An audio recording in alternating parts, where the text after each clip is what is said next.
A continuación tendremos la intervención del doctor Luis Humberto Barrón.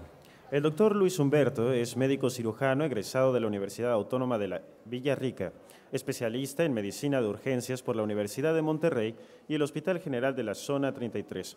Actualmente se encuentra en el Centro de Alta Especialidad de Jalapa de la Secretaría de Salud y el HGZ número 11 del IMSS de Jalapa, Veracruz. También es docente de la licenciatura en Medicina en la Universidad Veracruzana y la UVM. El tema de la ponencia se titula Sepsis, manejo inicial en el área de urgencias. Recibámosle todos con un fuerte aplauso.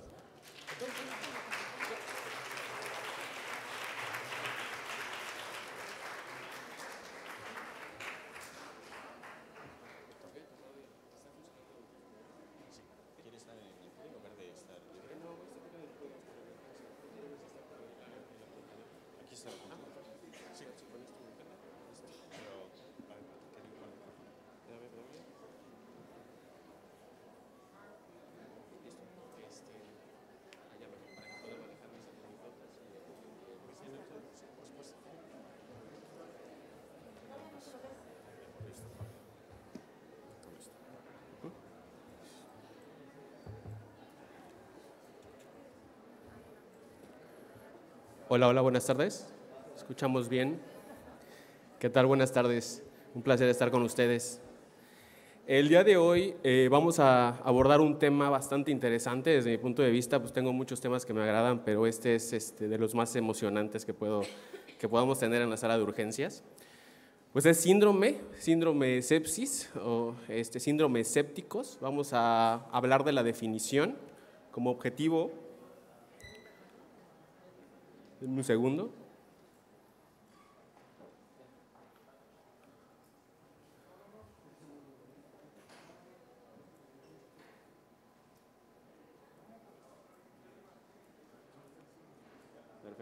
Perfecto, quedó, gracias. Bueno, como objetivo general, pues identificaremos definición, identificaremos epidemiología, diagnóstico, tratamiento farmacológico de los síndromes sépticos de la sepsis. En la introducción, muy bien, la sepsis es un síndrome clínico que tiene anomalías fisiológicas, biológicas y bioquímicas causadas por una respuesta desregulada del huésped hacia los agentes que están afectándolo. La sepsis y la respuesta inflamatoria resultante puede provocar en el síndrome de disfunción orgánica múltiple, del cual también abordaremos un poco. Respecto a la definición, es una disfunción orgánica potencialmente mortal causada por una respuesta desregulada. En Estados Unidos, hasta el 2016, se define a partir de una escala que se conoce como SOFA. También han escuchado el Quick SOFA. Los dos son diferentes y realmente al que tenemos más atención por el consenso de sepsis es al SOFA, no Quick SOFA, ¿sale? La validez de la puntuación se derivó de pacientes, de expedientes electrónicos de Estados Unidos y de otras partes del mundo, con el cual logramos identificar que era un buen punto para poder evaluar e identificar al paciente grave que necesitaba atención inmediata y que necesitamos hacer intervenciones múltiples. Pero es importante destacar que la puntuación SOFA nos habla de una disfunción orgánica, no solamente, no nos va a hacer diagnóstico de sepsis, nos va a decir que hay una disfunción orgánica y en base a eso nosotros tenemos que hacer un diagnóstico con los antecedentes del paciente.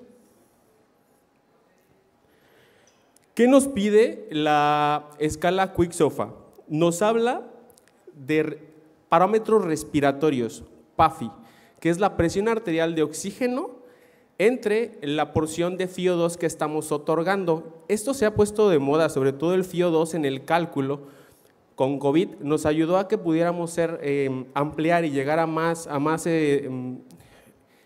otras licenciaturas. Hablo de enfermería, hablo de otras ayudantes paramédicos en la atención de urgencias, para poder a partir de aquí tener los valores que nos da PAFI. Nos dice si hay un síndrome respiratorio agudo severo.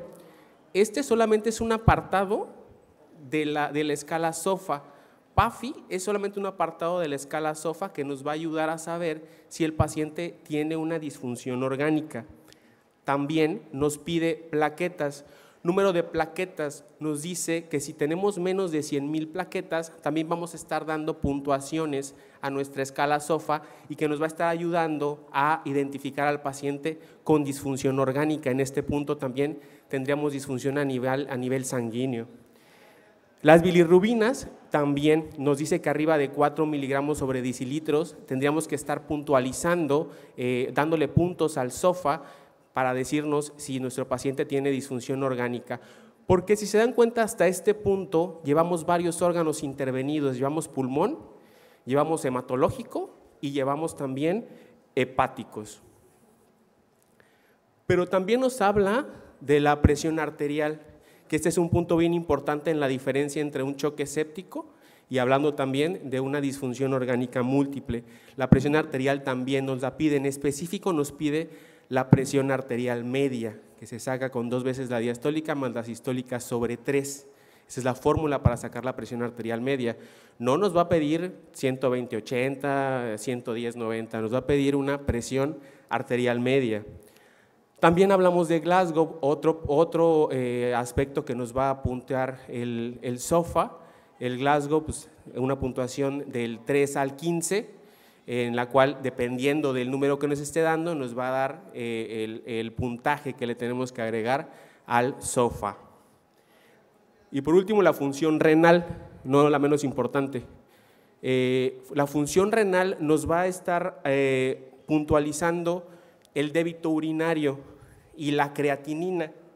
El débito urinario lo vamos a sacar normalmente en las primeras 2 horas, es lo que nos pide a grandes rasgos tener el débito urinario de las 2 horas para poder a partir de ahí tener una cuantificación de uresis y saber en cuántos puntos le va a dar el SOFA a mi paciente. ¿Okay? El débito urinario es mililitros que orina sobre los kilogramos de peso del paciente entre las horas que hayan pasado, 1, 2, 3, 4 horas, 5 horas. ¿Okay? Estos son los puntos que nos va a puntualizar el SOFA para saber si tenemos un paciente con sepsis que ya tiene disfunción orgánica, que va a tener o que tiene disfunción orgánica.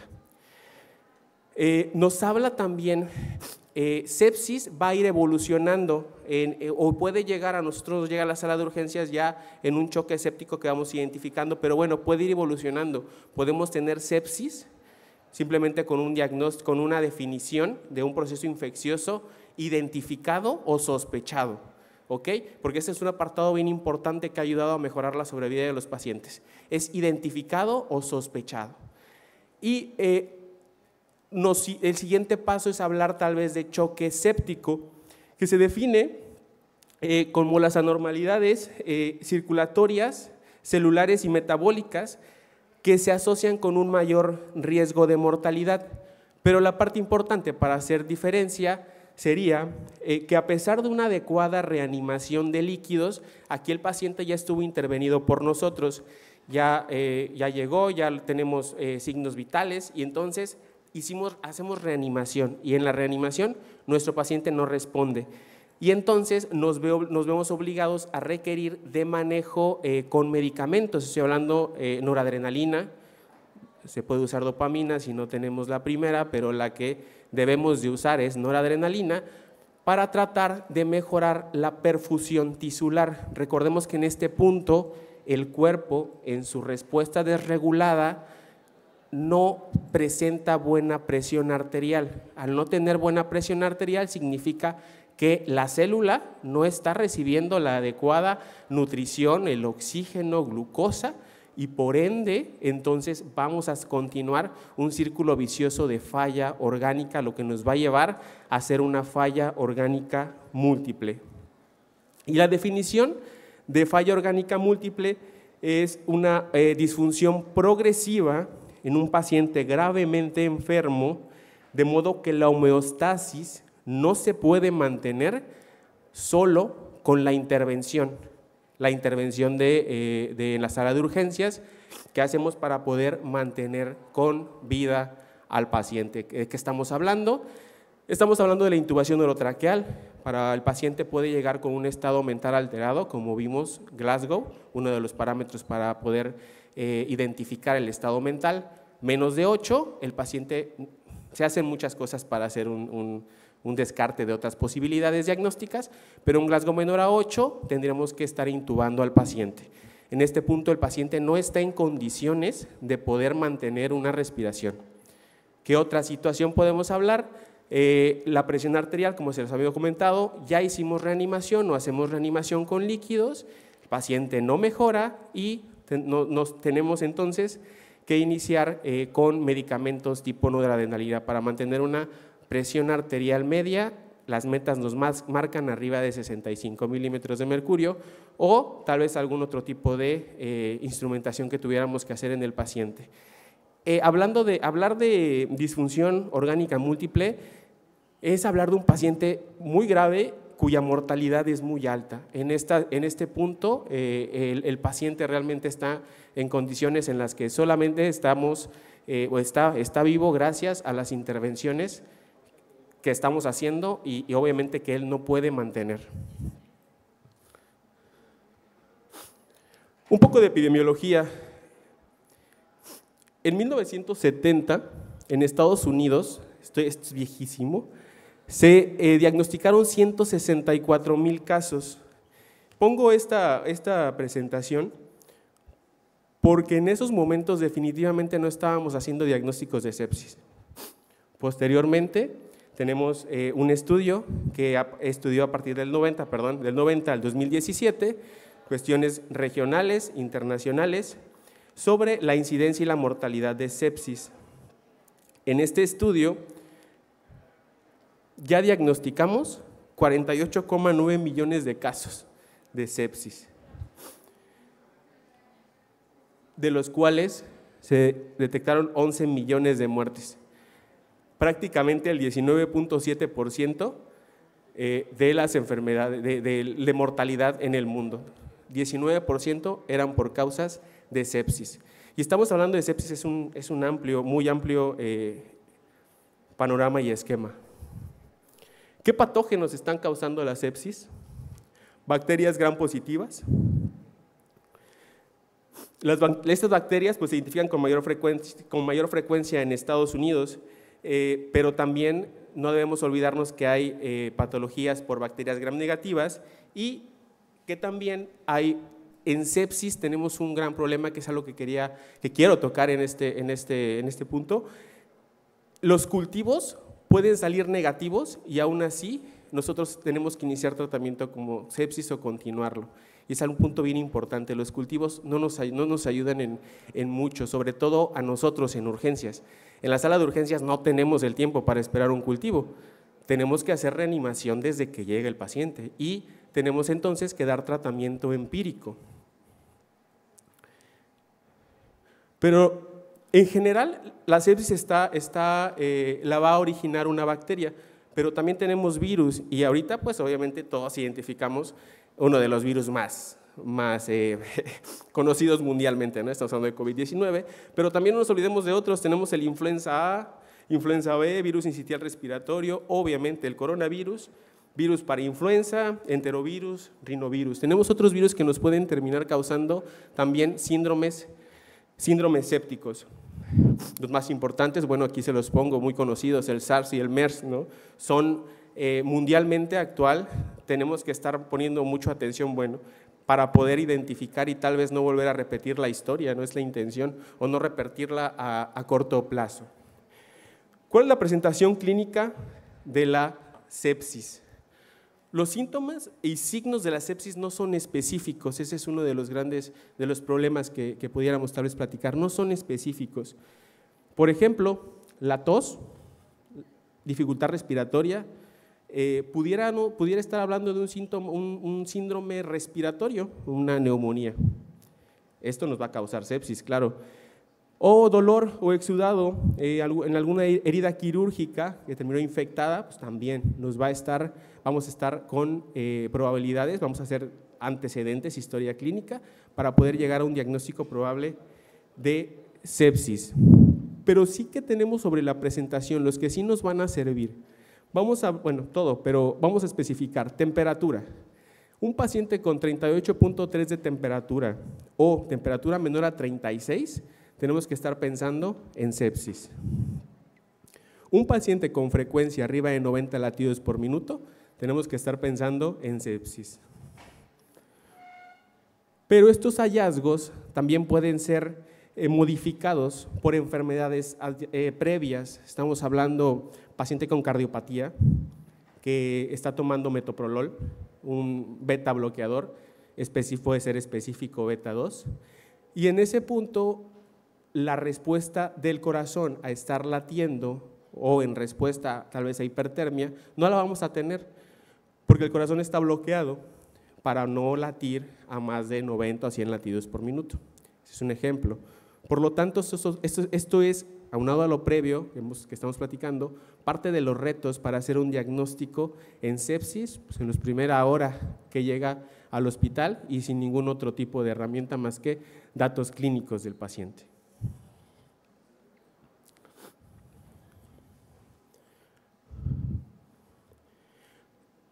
Cuando hablamos de laboratorios, ya saltamos del área de signos y síntomas, ahora nos vamos a laboratorios. Nos ayudan a ser un poco más específicos y nos dice, leucos mayor a 12,000 o leucos menor a 4,000, tenemos que estar pensando en sepsis. Estos son más específicos. La hipoxia, una gasometría arterial que nos dé la relación presión arterial FiO2. Oliguria, entendemos que no orine el paciente, en una hora podemos no tener uresis, es 0 o menos a 50 mililitros, estamos hablando de oliguria. Y bueno, tenemos otros como hiperglucemia, proteína C reactiva, alteraciones en la coagulación, estoy hablando de un INR mayor a 1.5, un TTP mayor a 60 segundos, trombocitopenia, hiperbilirrubinemia, insuficiencia suprarrenal, hiperlactatemia, prolactinemia, vaya, son varios apartados que nos ayuda la gasometría, sí, pero que tenemos que ir haciendo un conjunto de signos y síntomas para poder hacer una sospecha diagnóstica. La microbiología. La identificación de un organismo en un cultivo, en un paciente que cumple con la definición de sepsis, es un apoyo para el diagnóstico. Realmente sería muchísimo más útil que nos sirviera para hacer tratamiento. Y tal vez no a nosotros en la sala de urgencias, pero sí a un paciente ya hospitalizado en piso de medicina interna, en terapia intensiva, en el punto en el cual el paciente pudiera tener el beneficio de un cultivo con bacterias, con antibiograma y que pudiéramos ser ahora específicos en el tratamiento antibiótico.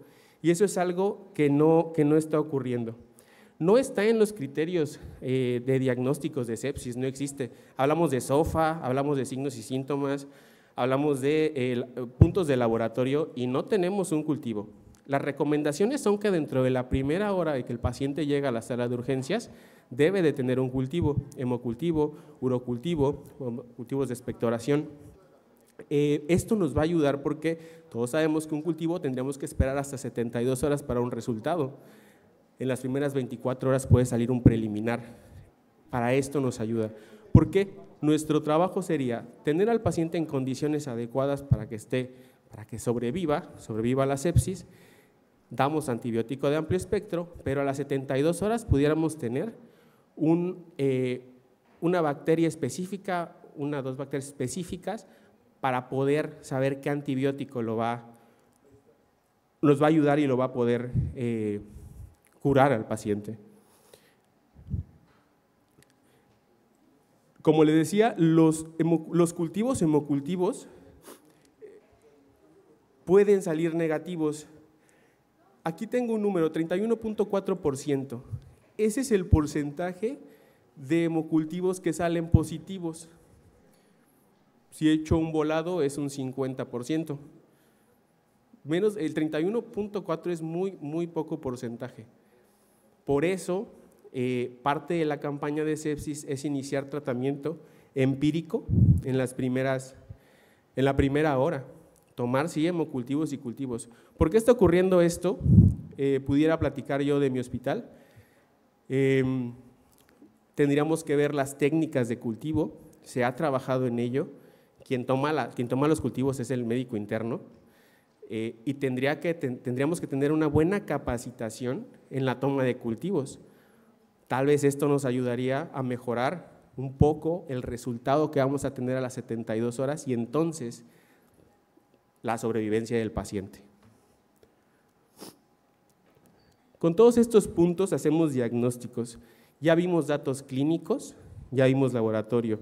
Nos faltan radiológicos, fisiológicos y también pudiéramos hablar de los microbiológicos. Típicamente se requiere una constelación de múltiples factores, ¿no? Todos estos que tenemos en la pantalla. El diagnóstico vamos a seguir haciéndolo de manera empírica, al menos en las primeras horas. La identificación y el tratamiento rápidos de los sitios de infección es la intervención terapéutica principal y la mayoría de las otras intervenciones son de apoyo. Si bien es cierto, las otras intervenciones mantienen con vida al paciente, mantienen un órgano funcionando o hacemos que un órgano mejore, pero la antibiótico-terapia, hablando de una sepsis, origen bacteriano, pues va a ser el tratamiento. El tratamiento va a depender de dónde, qué órgano está afectado. Tenemos los más frecuentes: urinario, respiratorio, puede ser abdominal, hay hasta una gastroenteritis, ¿no? Nos podría llevar en algún punto muy adelante a fallas múltiples, estoy hablando hasta de choques mixtos, ¿no? Y hablando de tratamientos empíricos, nos mencionan estos, nos dicen, en tratamiento empírico maneja cefalosporinas de tercera generación con macrólidos, cefalosporinas de tercera generación con fluoroquinolonas, o carbapenémicos o aminoglucósidos. Y en este punto vamos a tener que enfocarnos y siempre pensar en qué órgano es el que está afectado, porque obviamente eso va a hacer que cambie el tratamiento empírico. Y nos podemos ayudar de algunas herramientas. Nosotros pues, podemos hablar del SANFOR, ¿no? que nos ayuda mucho. Y el SANFOR, ¿qué nos dice? Para el tratamiento empírico, SANFOR, que pues, mayoría son de Estados Unidos, pues nos dice que empecemos con mero y banco. Eso ahorita y aquí en México podría prestarse a debate. Yo repito, nos tendríamos que enfocar al órgano. Nos dice que para tratamiento empírico respiratorio iniciemos con levo y piperacilina, tazobactam, pipetazo. De nuevo, estamos hablando de recomendaciones. Si hablamos de nivel respiratorio, vamos a encontrar a las bacterias más frecuentes. En base a eso, pudiéramos hablar entonces de un tratamiento con cefalosporina de tercera generación y fluoroquinolona. Hablo de una ceftriaxona con una levofloxacino. Y en vía urinaria, pues tendríamos que hablar la más frecuente, pues, E. coli, ¿no? Y tendríamos entonces el combo para un paciente con sepsis. Recuerden, estamos hablando de un paciente, sepsis, falla orgánica, el paciente está hospitalizado y está posiblemente en la sala de choque, ¿ok? Tratamiento intravenoso, ¿con qué? Cefalosporina de tercera generación y fluoroquinolona.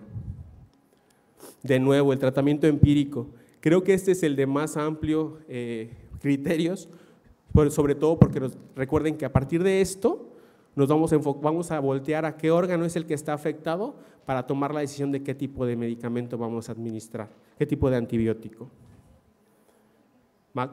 Macrólidos, pues hablo de eritromicina, claritromicina, aminoglucósidos, amicacina, gentamicina, carbapenémicos, meropenem, ¿no? Me enfoqué en el tratamiento antibiótico, pero realmente la sepsis es un amplio lugar en el cual tenemos que hacer múltiples intervenciones para lograr regresar a nuestro paciente a la homeostasis.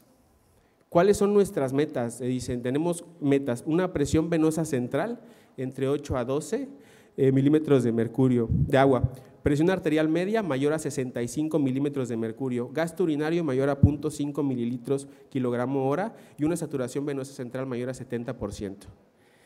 Estas son las metas de sepsis.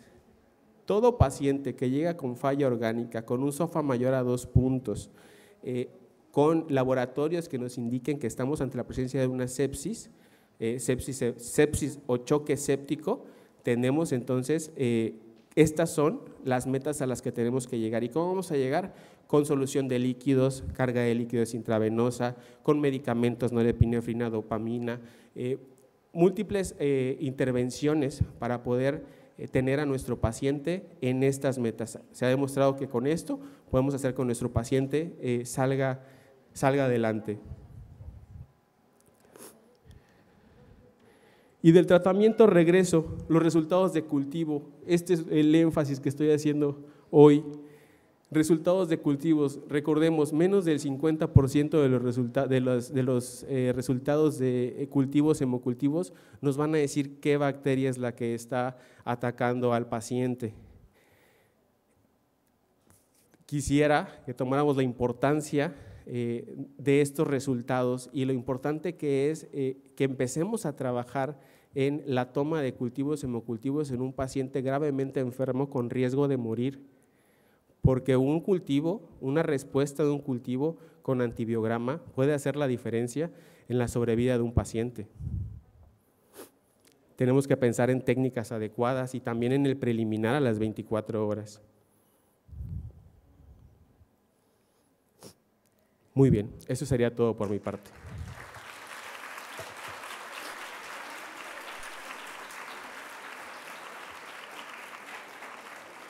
Gracias. ¿Alguna pregunta?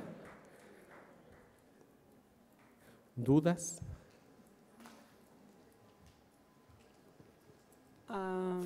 Bueno, comentó que la sepsis también puede ser provocada por virus. ¿Cuáles serían las formas en que podríamos identificar si la sepsis es viral o bacteriana? ¿O por qué síntomas? Ok. Los síntomas van a ser lo mismo, la definición de sepsis no va a cambiar quien lo está originando, en este caso un virus. Te voy a poner el ejemplo más frecuente ahorita, ¿no? Coronavirus. Realmente vemos fallas orgánicas, vemos un SOFA mayor a 2 puntos, un paciente gravemente enfermo en cuestiones de laboratorios, sí tuvieron leucopenia, sí tuvieron leucocitosis, sí hubieron los datos de laboratorio que estuvimos observando, sí aparecían en ellos. Y nuestro origen era que cuando llegábamos a los estudios de imagen, observábamos la imagen en vidrio despulido que nos describieron tanto en estos últimos 2 años, ¿no? Del 2020 a la fecha.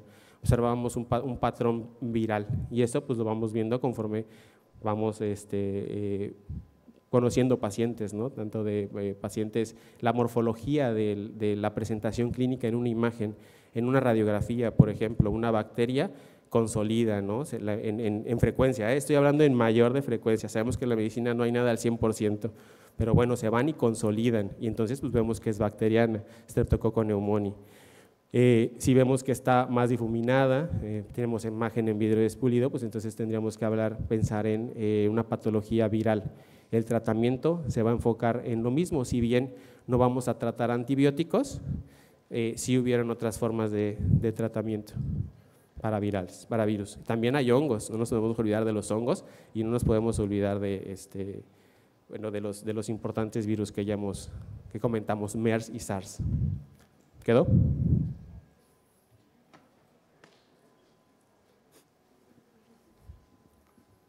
Doctor, gracias por su participación, pero de antemano yo tengo 2 dudas que quisiera que me aclare con su expertise que tiene a través del tiempo trabajando. Una de ellas es, ¿cuál de las dos es más frecuente, la viral o la bacteriana? La bacteriana. Es importante. Ahora bien, en cuanto a los medicamentos que usa, ¿qué es de patente o genéricos? Si hay alguna relación. No hay ninguna diferencia. No hay ninguna diferencia. ¿Son buenos? Y si le puedo hablar por instituciones que son las 2 más grandes de salud del país, hablo de Secretaría de Salud, Hoy Bienestar y Instituto Mexicano del Seguro Social, usamos los medicamentos conforme los obtienen. Hay algunos que llegan en marca, hay otros que llegan en patente, pero para fines prácticos de nosotros, al menos en urgencias, le aseguro que la mayoría de mis compañeros médicos urgenciólogos no hacen diferencia o no existe diferencia entre un medicamento de patente o un medicamento que nos otorgue la institución. Porque la consulta particular, o sea, diciendo, ¿sabes qué? A mí pongo de patente porque esto ni me va a hacer. Y a veces yo, en lo personal, a veces digo, preferentemente patente y no me la juego con lo genérico. Es mi pregunta, doctor. Yo tomo medicamentos no de patente. Gracias. Si los hay, adelante, si no, también. Realmente es la sustancia activa lo que nos va a curar. Muchas gracias, esa es mi duda. Gracias. Buenas tardes, doctor. Hola. Nos mencionaba acerca de lo importante que es actuar en lo más rápido posible ante esta situación y el cómo regresar a los pacientes al estado homeostático adecuado. Y hablaba acerca de las soluciones intravenosas que tenemos que realizar para regresar a esa meta. ¿Cuáles son esas? ¿De qué depende que nosotros apliquemos una u otra para hacerlo de la manera más rápida, más eficiente, sacar al paciente de ese peligro? Esa pregunta nos la seguimos haciendo. Si yo te puedo hablar de 10 años que tengo haciendo medicina de urgencias, han cambiado las modas de recomendaciones. Te voy a hablar general y lo que hacemos en la primera hora. Si logramos obtener tal vez electrolitos, estoy hablando de un sodio, un cloro, un potasio, por lo menos, y podemos observar que hay una hipernatremia, optamos por solución Harman. Si no, solución salina, solución al 0.9%, pero para fines de sobrevida en el momento no existe, en los primeros 30 minutos de reanimación, no existe una solución que te vaya a dar mayor sobrevida o menor sobrevida en el paciente.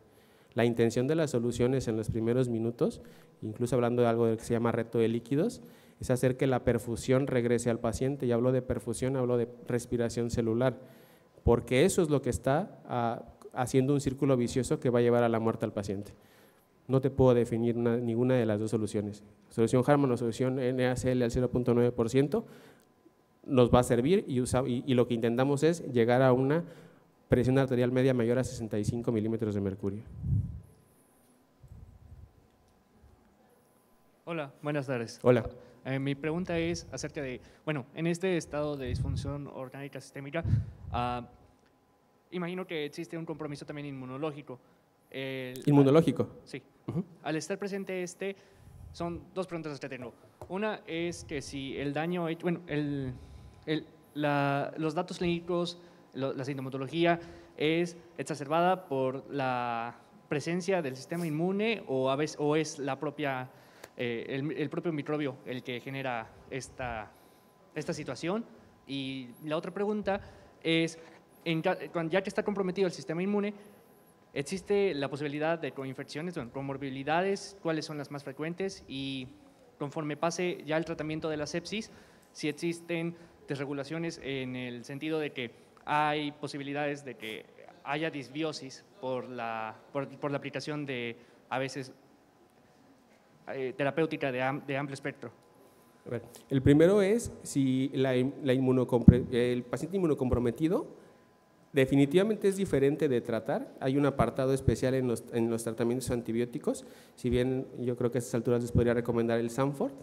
Él nos habla de un paciente inmunocomprometido y qué tratamiento vamos a dar. Sepsis más paciente inmunocomprometido, qué tratamiento farmacológico antibiótico deberíamos de empezar, el recomendado a nivel internacional, porque sí, definitivamente es diferente. El cómo va a presentarse el paciente, y vamos a ser un poquito objetivos, tal vez leucos de 12,000 o honores a 4,000 menciona la guía, ¿no?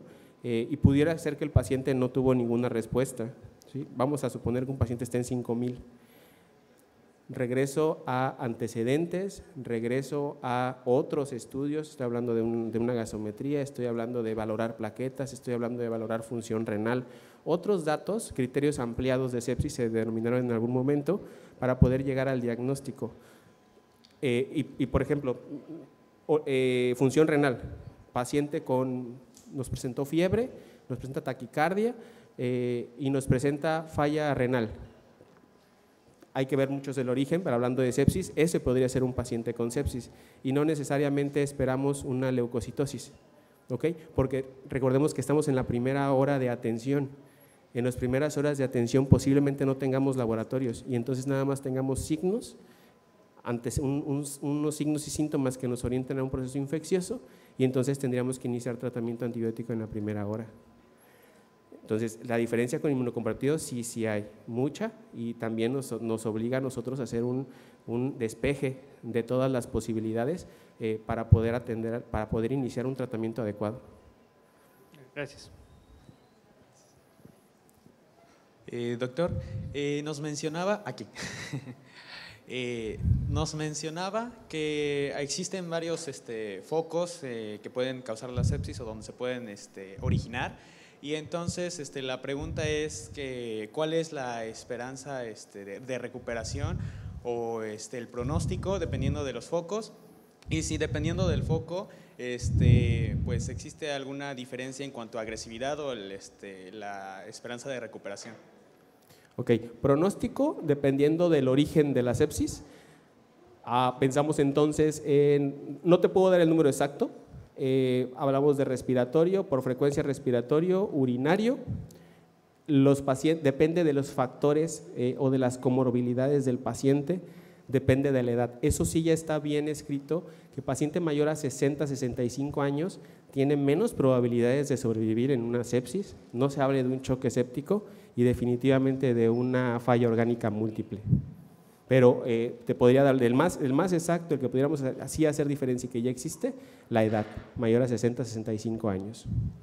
Nada más, como factor diferente, ya sea respiratorio, por eso no te quiero hacer diferencia entre respiratorio, urinario, neurológico, hueso, tegumentos, abdomen abierto, cerrado, no.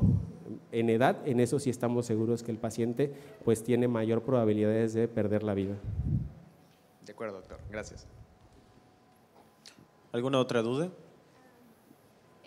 Yo, buenos días. Doctor, tengo una pregunta respecto al paciente. Supongamos que ya se recuperó, bueno, no se recuperó, ya logramos las metas, ¿no? De acuerdo a todas las sintomatologías que nos presentó, pues creo que hay algún daño en los tejidos, ¿no? La pregunta en sí es, ¿cuáles son las secuelas que puedo esperar en mi paciente? Y también si son reversibles o no. Gracias. Si hablamos de pulmón, vamos a hablar otra vez de lo más frecuente, ¿no? Hablaríamos de pulmón, una sepsis que evolucionó a choque séptico por una neumonía adquirida en la comunidad. Realmente la probabilidad de que ese pulmón llegue a fallar son muy pocas. Lo vimos, yo creo que hablando de un panorama muy amplio, tengo que hablar de COVID. Hubo pacientes que tuvieron alteraciones, porque esa también fue una sepsis, también llegaron a sepsis o choque séptico o a falla orgánica múltiple, en este caso secundaria a virus. Hubieron pacientes que tuvieron alguna repercusión, pero no fueron la mayoría, no fue la gran mayoría. Entonces, la idea es que regresemos al paciente a su vida normal. Claro, si hablamos, por ejemplo, de una infección de tejidos blandos, una osteomielitis, o una infección de un paciente diabético que terminó en amputación, pues esas son las complicaciones que pudiéramos tener. Ahí sí tendríamos que hacer diferencia entre el sitio de la infección. Pero hablando de pulmón, que pudiera ser más frecuente, o de vía urinaria, no tendría que haber ninguna, la intención es que no haya ninguna complicación, algo que quede mal después de pasar por una sepsis. Puede haber lesión renal, es parte del cuadro clínico de la sepsis, es una falla orgánica, sí puede haber, pero la intención es que recuperemos esa función lo antes posible.